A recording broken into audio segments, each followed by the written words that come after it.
Mike Radich here, and I'm now joined on the phone by Legacy FC Flyweight, Elias Garcia. Elias, how are you? Pretty good, sir. Elias, you got a fight coming up January 31st at Legacy FC 27. How's training been going for the fight? Training's been going great. You know, about a month and a half ago, I just became a full-time fighter, so I've been hitting it, pretty hard, at least 2 or 3 times a day, Mm-hmm. So I couldn't ask for more. It's great. I got a great camp, a bunch of good guys helping me out, so I'm really excited for this fight. Mm-hmm. Now, I'm just curious, becoming a full-time fighter, that's, a big step and an accomplishment. Not too many guys can do this full-time. Is it because now you're fighting in a bigger show like Legacy and they're paying you more, or is it something where you just said, you know what, I'm going to take the plunge? I mean, it might hurt me a little bit financially, but, if I want to compete at a high level, I just got to do it. What allowed you to become a full-time fighter? It was pretty much a little combination of both. Now that I was, getting to a bigger show, actually one of the biggest shows, like Legacy, mm-hmm. I know that, the guys out there that I'm facing, for the most part, they're doing the same thing, they're fighting full time and able to get at it, every day. And then, it was kind of a plan coming into this, I knew that I wanted to hurry up and just get my finances straight, pay off for vehicles, stuff like that. And that way I was able to do a full-time fighter. Because, honestly, in this sport, the sport is evolving so much, and so is everybody's skills that, you kind of have to really give it everything if you want to try and take it, as far as I want to, Mm-hmm. Definitely. Are you married? Do you have any kids? I am not married, but okay. I will be. My fiance and I, we live together, and we do have kids as well. So. Oh, I see. Now, are you still fighting out of Weapons at Hand, MMA? Yes, sir. Okay. And just curious, who are some of your training partners out there? I got Aaron Gomez. He's really great. This guy his cardio is honestly second to none. He's just nonstop. One of those guys that could take a break from the gym for about a month, come back and just do 10 5-minute rounds right off the bat. He's just a real good cardio machine. Helps push me. He's really good all around. Marcus Huerta, he's another good one. He has good hands as well as awesome takedowns. I'm training over there. We're cross-training with Full Contact Fight Academy, and Coach Hector Munoz over there. He helps me out with my jiu-jitsu and everything like that. Mm-hmm. I'm kind of, going a couple different gyms just to get different looks. And also, the high school over here, King High School, they're really good and really known for their wrestling. They invited me over there as well to help me prepare, for Cejudo and going with their state wrestlers and stuff like that. And they're constantly putting pressure on me, so I know more or less what to expect. Mm-hmm, mm-hmm. Now, you're fighting Henry Cejudo on January 31st in the co-main event, live on Access TV. Henry Cejudo, 2008 Olympic gold medalist, top-notch wrestler, undefeated mixed martial artist. What are your thoughts about him as an opponent? He's an excellent opponent. I feel like he's just coming into this sport as well. Obviously his wrestling, that's been better. But as far as MMA goes, he's still kind of new, and watching video, he still, makes some mistakes that I believe nobody has capitalized on yet. And it'll make for a good fight just because we're both coming up in legacy, trying to make a name for ourselves. And he already has one with his wrestling, like I said. But, a win over him would definitely put me in title contention for legacy. Mm-hmm, mm-hmm. Now, Henry Cejudo, great wrestling, but the other parts of his game, how would you grade those? Obviously, you'd probably grade him as an A+ in the wrestling department, but what about the other aspects of mixed martial arts? Honestly, I'm really impressed with the guy. His striking is a lot better than I thought it would be. He's real clean, real technical. He's a good all-around fighter.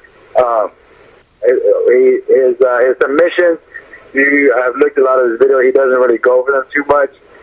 There's certain positions that he likes to stay in without giving a game plan away too much. We are just his submissions. He doesn't go too much for them. He likes to control more or less. But his striking, he has striking a lot better than most wrestlers. He's not afraid to stand and bang. You know what I mean? Mm-hmm. Instead of just going straight to his wrestling. Mm-hmm.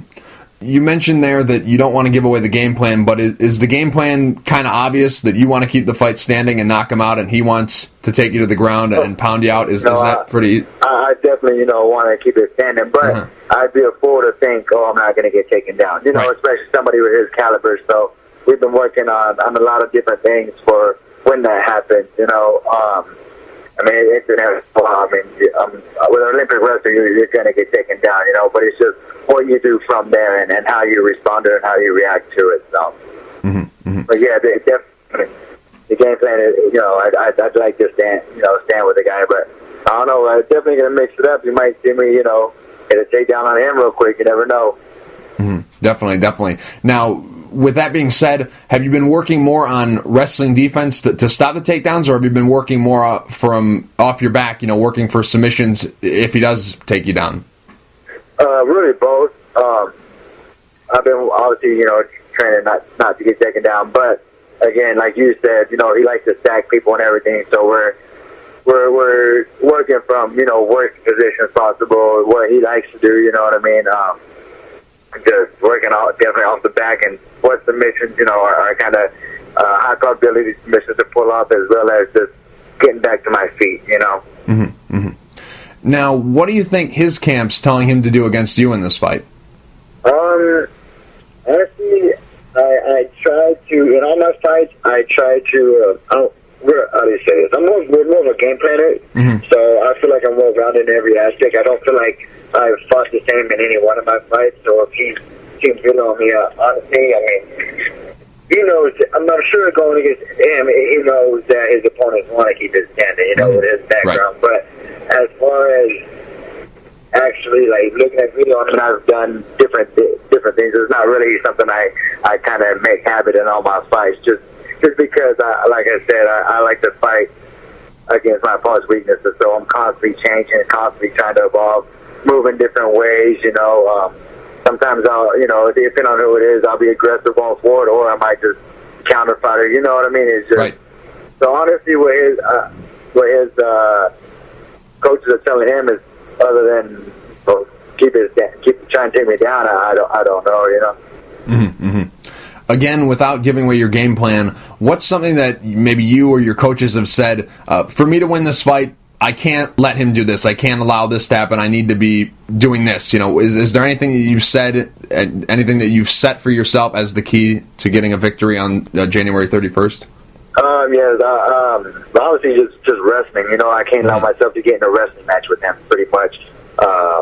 With the wrestling, it's gonna, I want to make sure that I'm either standing up or going for a submission. I don't want to be in the scramble with this guy, you know what I mean? Obviously, that's his bread and butter. Those wrestlers are known, for their scrambles and attacking, pushing forward when they're, making like a dog fight on the ground. So obviously, I just want to be attacking and not giving him a chance to be able to try and control. Now, I haven't seen any betting lines for this fight, but basically what I've been able to gather online is a lot of people have pegged you the underdog in this fight. Is that something that you like? Do you like being the underdog? Do you like not having as much pressure on you as your opponent? Do you like that? Honestly, that doesn't bother me. I figured I would be the underdog coming to, somebody of his wrestling caliber and stuff, but it doesn't bother me whether I'm the favorite or the underdog. I really don't let that stuff get to me. Definitely. Now, you mentioned, should you get a win over Henry Cejudo, you would like a title shot, but in the big picture, a win over Henry Cejudo, with the wrestling pedigree that he has and the amount of hype that's surrounding him because of what he was able to do in the 2008 Olympics and coming into mixed martial arts and being an undefeated fighter, I've got to imagine that with the UFC flyweight division right now being pretty thin, there's a lot of great flyweights flying around outside the UFC, even though the UFC has most of the top flyweights. I've got to assume that would put you on their radar. Is that something that you're hoping will happen sooner rather than later? Are you looking to immediately be signed by the UFC, or are you willing to take your time? Because really, in the big picture, you're still pretty young in this sport. Only 4 fights in, only 2 years as a little bit under 2 years as a professional. Are you hoping to fast track yourself to the UFC, or are you okay with taking your time? I would, honestly, I would love to be in the UFC. That's the ultimate goal.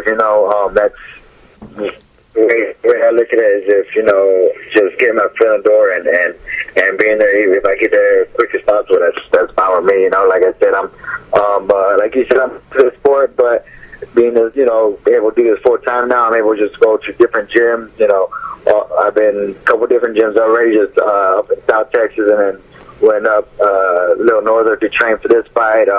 Now I'm like some of my sponsors are helping me out, and after this fight, I'm going to go train out there with Alpha Male and stuff like that. So I feel like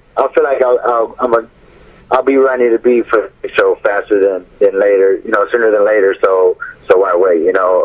I'm happy with Legacy. I love Legacy. They're an awesome promotion. I wouldn't mind sticking around, fighting for that belt. But obviously, if UFC calls, that's definitely where I want to be. Mm-hmm. How many fights on your contract with Legacy? This one, I believe I have. I just signed a new contract, so I believe there's 3 fights. Oh, okay. So the Schnell fight, that was just a one-off? Yeah. Well, it was two. I signed a 2-fight contract, but it was the next one was supposed to be in Corpus, but they didn't come back to Corpus, so we redid the whole contract. So. Oh. I see. And just curious, since we're starting a new year and this is the first fight for you, I mean, the new year's not totally new. I mean, we've been here a couple of weeks, but, this is your first fight of 2014. I'm just curious, what's your goal for the year? I love fighting often. This has been my longest layoff since my injury. And I just want to get the fights in, at least fight 4 or 5 times, this year. And just, see how far I can take it. I know the magnitude of this fight. I know that, like you said, a win over Cejudo would put, hopefully get me on the radar of UFC. And who knows, if I keep doing what I'm doing, and maybe I get to the UFC by the end of the year, that'd be incredible, Mm-hmm. Elias, real quick before I let you go, do you have any sponsors you'd like to thank, and is there anything you'd like to say to the fans? Yes, for the fans, obviously, just thank you for watching MMA and helping the sport grow. Even if you're not a fan of mine, it's just all the fans. You guys are what we do this for. Just again, thanks for everything you guys do. Sponsors, first off, my coach Rudy Valenzuela, Stacey Jorgensen, Adam Ibarra, Hector Munoz. Got over there my strength and conditioning coach Trey Lopez over at 110%. Sponsors, I want to thank right off the bat, Rabelais Electric, Caroline Nutrition, G-Boy Oil and Gas, Duns Electric, Smoothie King, all them guys out there. Thank you for putting your support behind Smash and helping me do what I love to do. Mm-hmm. Elias, thank you for taking the time to talk. I really appreciate it. Good luck January 31st at Legacy FC 27 against Henry Cejudo. Oh, thank you so much. Thank you guys for taking the time and doing this interview, too. I mean, it means a lot, and it also gives us fighters, a little more exposure and stuff like that. So I appreciate you for taking the time and doing this interview with me.